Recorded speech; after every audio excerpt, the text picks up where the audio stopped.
नमस्कार दोस्तों, मेरा नाम है डॉक्टर सचिन देव और आप सभी का स्वागत है मेरे इस यूट्यूब चैनल पर। दोस्तों आज की वीडियो में मैं आपको बताऊंगा कि कंप्लीट ब्लड काउंट यानी सीबीसी रिपोर्ट को कैसे पढ़ा जाता है। तो सीबीसी क्या है पहले तो ये समझ लीजिएगा। देखिए, आप कोई चेकअप करा कर आते हैं, सीबीसी आपने कराया, ब्लड सैंपल दिया, रिपोर्ट आ गई, आप उसे डॉक्टर के पास ले जाएंगे कि डॉक्टर साहब ये मेरी रिपोर्ट आई है, अब बताइए मुझे क्या बीमारी है। तो आप घर पर ही पढ़ सकते हैं, मैं आपको बताऊँगा कैसे। तो पहले जान लेते हैं सीबीसी क्या है। देखिए, कंप्लीट ब्लड काउंट हमारे स्वास्थ्य का मूल्यांकन करता है और अनीमिया, इन्फेक्शन, ब्लीडिंग डिसऑर्डर, ऐसी कई बीमारियों के बारे में बताता है। हमारे ब्लड में 3 प्रकार के सेल्स होते हैं। इन्हीं सेल्स को देख करके आपको बताएंगे कि आप बीमार हैं या नहीं हैं। तो पहले जो होती है वो होती है रेड ब्लड सेल, ठीक है, दूसरी होती है वाइट ब्लड सेल और तीसरी होती है प्लेटलेट्स। इन तीनों के बारे में ही देखकर डॉक्टर बताते हैं कि आप बीमार हो या नहीं। तो जो रेड ब्लड सेल है उसकी जो रेंज है वो होती है 4.7 से लेकर के 6 MCL यानी मिलियन सेल पर माइक्रोलीटर। MCL का मतलब होगा मिलियन सेल पर माइक्रोलीटर। 4.7 से 6 तक इसकी होनी चाहिए रेंज। अगर ज़्यादा है तो क्या बीमारी है और कम है तो क्या बीमारी है, पहले समझ लेते हैं। अगर आरबीसी इससे कम है, जो मैंने आपको मात्रा बताई है, तो ये हो सकती है एनीमिया के कारण। खून की कमी आपको हो गई है तो आरबीसी कम हो जाएंगी। आपको कोई गुर्दे की बीमारी है तो आरबीसी कम हो जाएंगी। आपको आयरन या विटामिन B12 की कमी है तो आरबीसी कम हो जाएंगी। लेकिन अगर मात्रा बढ़ी हुई आ रही है आरबीसी की तो क्या कारण है? तो पहला कारण हो सकता है डिहाइड्रेशन यानी पानी की कमी। दूसरा कारण फिर से किडनी की बीमारी, इससे कम भी हो सकती है, ज़्यादा भी हो सकती हैं। और तीसरा कारण हो सकता है आप स्मोकिंग ज़्यादा करते हैं, ड्रिंकिंग ज़्यादा करते हैं, इससे आरबीसी अधिक हो गई हैं। तो आरबीसी के अंदर कुछ मेन कंपोनेंट होते हैं, कुछ चीज़ होते हैं जिन्हें हम जानते हैं कि ये घट बढ़ जाए तो क्या बीमारी होती है। तो आरबीसी के अंदर आता है पहले हीमोग्लोबिन, जिससे हम कहते हैं भाई तेरे अंदर कितना खून है। 12 से 15 इसकी नॉर्मल रेंज होती है, 12 से 15 ग्राम पर डेसीलीटर। अगर 12 से 15 के बीच है तो आपको कहेंगे खून पूरा है, और आपको कहेंगे ना खून की कमी है। तो इसी से पता लगता है मेरे भाई, अगर 12 से 15 से कम हो गया, 10 है, 8 है, 7 है, तो आपके अंदर खून की कमी है। इसी चीज़ को देख करके HB हीमोग्लोबिन को देख करके ही आपको बताया जाता है कि आपके अंदर खून की कमी है। दूसरे नंबर पर होता है भाई हेमेटोक्रिट HCT। इसकी जो नॉर्मल रेंज है मेरे भाई वो है 42 से 52% के बीच में, ना ज़्यादा होनी चाहिए ना कम होनी चाहिए। इसका क्या मतलब होता है भाई, जो हमारा खून होता है उसमें आरबीसी कितने % है वो ये चीज़ बताएगा। आरबीसी का परसेंटेज कितना है खून में वो हेमेटोक्रिट HCT बताएगा। नॉर्मल रेंज 42 से 52% होनी चाहिए। कम है तो आरबीसी कम है, और इससे ज़्यादा परसेंट है तो आरबीसी का परसेंटेज ज़्यादा है। और मैंने ऊपर ही बता देता है कि आरबीसी कम ज़्यादा होने से क्या वजह होती हैं। तीसरे नंबर पर है मेरे भाई मीन कॉर्पस्कुलर वॉल्यूम MCV। इसकी नॉर्मल रेंज है 78 से लेकर 100 FL पर सेल यानी फेम्टोलीटर पर सेल। ये जो है MCV जो है मीन कॉर्पस्कुलर वॉल्यूम जो है आरबीसी के औसत आकार को मापता है। वो बताता है कि आरबीसी कितनी बड़ी है कितनी छोटी है। अगर आरबीसी छोटी है तो उसका कारण हो सकता है एनीमिया, थैलीसीमिया, जो कि आयरन की कमी के कारण रोग होते हैं। अगर आयरन की कमी का आपको वजह है, कारण है, तो आपकी MCV यानी मात्रा कम हो जाएगी। और MCV अधिक कब बनेगी? जब आरबीसी ज़्यादा हो जाएंगी। और ये कब होता है?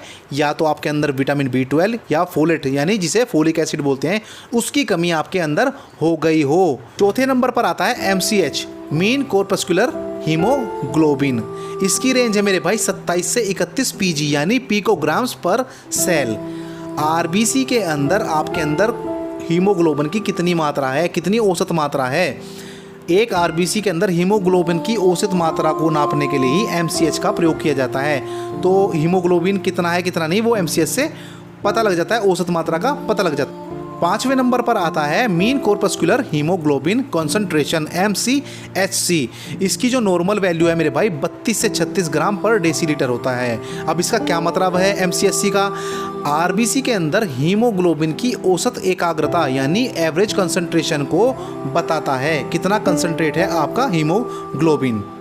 अब दूसरे नंबर पर जो दूसरी सेल है उसे बात करेंगे। आरबीसी रेड ब्लड सेल हमने पढ़ ली। अब दूसरे नंबर पर पढ़ेंगे हम व्हाइट ब्लड सेल। मैंने 3 सेल बताई थी, red blood cell, white blood cell और प्लेटलेट्स। तो पहली हमने कंप्लीट कर ली है। अब दूसरी है व्हाइट ब्लड सेल। इसके अंदर क्या क्या चीज़ें आती हैं पहले समझ ले। व्हाइट ब्लड सेल क्या है? यह शरीर की संक्रामक रोगों और बाह्य पदार्थों से रक्षा करने वाली प्रतिरक्षा प्रणाली की कोशिकाएं हैं। यानी जो बाहर से आने वाले रोगाणु हैं, कीटाणु हैं, विषाणु हैं, उनसे लड़ती है।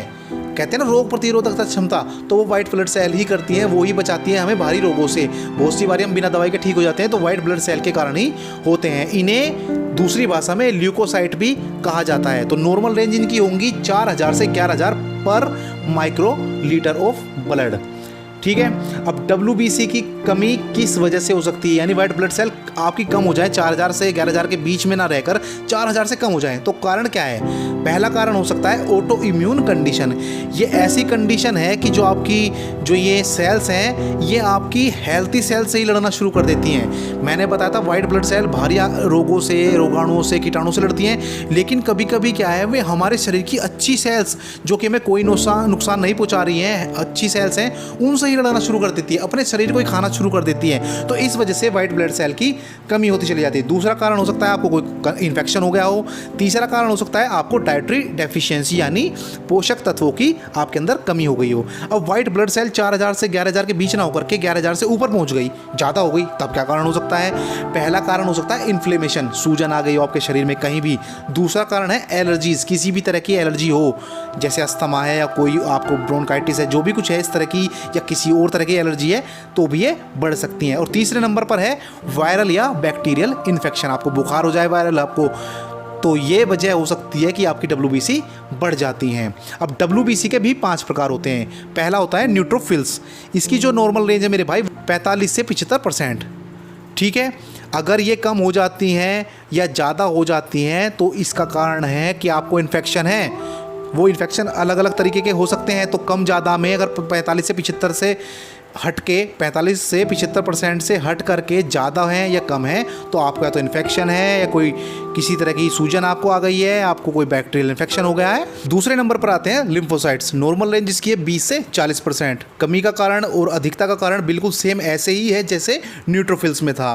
अगर आपको इन्फेक्शन हो गया है, डिसऑर्डर हो गया है, डाइटरी डेफिशिएंसी हो गई है, बैक्टीरियल इन्फेक्शन या इन्फ्लेमेशन हो गया है, तो ये वजह हो सकती है मेरे भाई इसके बढ़ने या घटने की। तीसरे नंबर पर आता है मेरे भाई मोनोसाइट्स, नॉर्मल रेंज इसकी होती है 2 से 10%। कमी का क्या कारण हो सकता है इसका? भाई मेरे भाई कमी अगर आपके अंदर बोन मैरो डैमेज यानी अस्थि मज्जा यानी हड्डियों के अंदर भरा हुआ मुलायम ऊतक होता है जो रक्त कोशिका का निर्माण करता है, तो अगर इसमें कोई दिक्कत आ जाती है तो ये कम हो जाते हैं। और अब अधिकता के क्या कारण है वो समझ लीजिए। अगर आपको क्रोनिक इन्फेक्शन यानी ट्यूबरक्लोसिस हो गया है, फंगल इन्फेक्शन हो गया है तो ये अधिक हो जाएंगे। 2 से 10% बताई गई है, या तो 50% हो जाएगा, 30%, 40% ज़्यादा हो जाएगा। चौथे नंबर पर आता है मेरे भाई ओसिनोफिल्स, नॉर्मल रेंज इसकी है मेरे भाई 1 से 6%। कमी ज़्यादा महत्वपूर्ण नहीं होती है इसमें, अगर ये कम हो जाए 1% से कम हो जाए कोई दिक्कत नहीं है, लेकिन 1 से 6 ना होकर के ये 7%, 8%, 9%, 10% हो जाए तो उसका क्या कारण हो सकता है वो समझ लीजिए।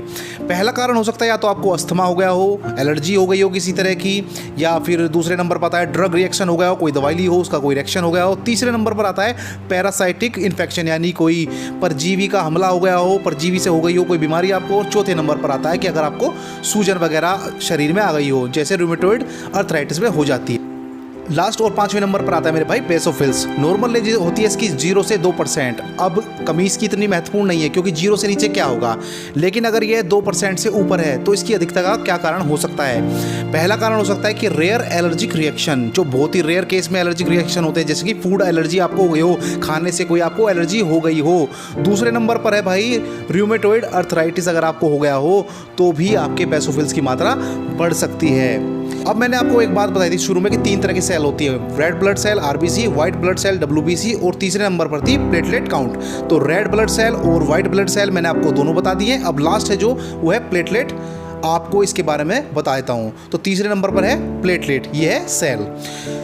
तो इसकी जो नॉर्मल रेंज है मेरे भाई वो है 1.5 लाख से 4.5 लाख पर माइक्रोलीटर ऑफ ब्लड। आपने सुना होगा कि ये कहते हैं कि भाई मेरी प्लेटलेट गिर गई है, मेरी प्लेटलेट डाउन हो गई है, और बहुत से लोग देसी भाषा में कहते हैं कि मेरी प्लेट कम हो गई है, तो ये वही प्लेटलेट हैं।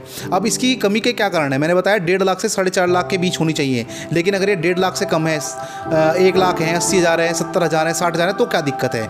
कमी के कारण हो सकते हैं मेरे भाई वायरल इन्फेक्शन हो सकता है, आपको मीजल्स हो गया हो, हेपेटाइटिस हो गया हो, आपको डेंगू हो गया हो, आपको टाइफाइड हो गया हो, या फिर आपको सिरोसिस हो गया हो जो कि एक लीवर से रिलेटेड बीमारी है। इसकी जिसकी वजह से प्लेटलेट आपकी डाउन हो जाती है। तभी आपने देखा होगा कि आपको हॉस्पिटल में भर्ती कर देते हैं, बोतल चढ़ती हैं, वहाँ पर आपकी जो प्लेटलेट है उन्हें इंक्रीज़ किया जाता है। कोई पपीते के पत्ते का रस पीता है, कोई गिलोय घनवटी खाता है, तो उससे इसे बढ़ाया जा सकता है। कमी के कारण मैंने आपको बता दिया, अब अधिकता के कारण समझ लीजिए। अगर आपकी प्लेटलेट ज़्यादा है, 4.5 लाख से भी ज़्यादा है, तो क्या करना है?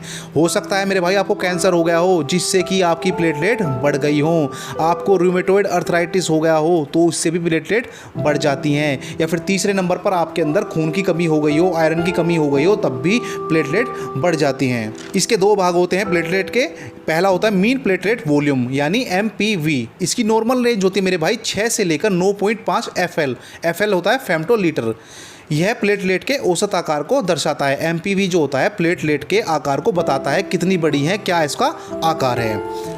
दूसरा होता है इसका जो भाग है वो है प्लेटलेट डिस्ट्रीब्यूशन विड्थ PDW। इसकी जो नॉर्मल रेंज है मेरे भाई वो है 9 से 17%। यह दर्शाता है कि एक समान प्लेटलेट साइज में कैसे हैं, यानी कि एक जैसी प्लेटलेट हैं वो कितनी तरह की हैं, कितनी % ऐसी प्लेटलेट हैं जो एक जैसी दिखने वाली होती हैं। तो मेरे दोस्त यही 3 तरह की सेल होती हैं और इन 3 तरह की सेल के अंदर जो जो चीज़ें होती हैं वो मैंने आपको बता दिया है। इन्हीं को देख करके डॉक्टर लोग बताते हैं कि आपको क्या बीमारी है, क्या परेशानी है। अब आप घर पर ही देख करके इनकी % को देख करके बता सकते हैं आपको क्या बीमारी हो गई है, जिससे ये बीमारी की वजह से आपकी % बढ़ रही हैं और घट रही हैं। अगर फिर भी कोई क्वेश्चन पूछना है तो आप मैसेंजर पर आकर मुझसे क्वेश्चन पूछ सकते हैं। अगले वीडियो में जल्दी मुलाकात होगी, तब तक स्वस्थ रहें, मस्त रहें, तंदुरुस्त रहें। आपका दिन शुभ हो। नमस्कार, धन्यवाद।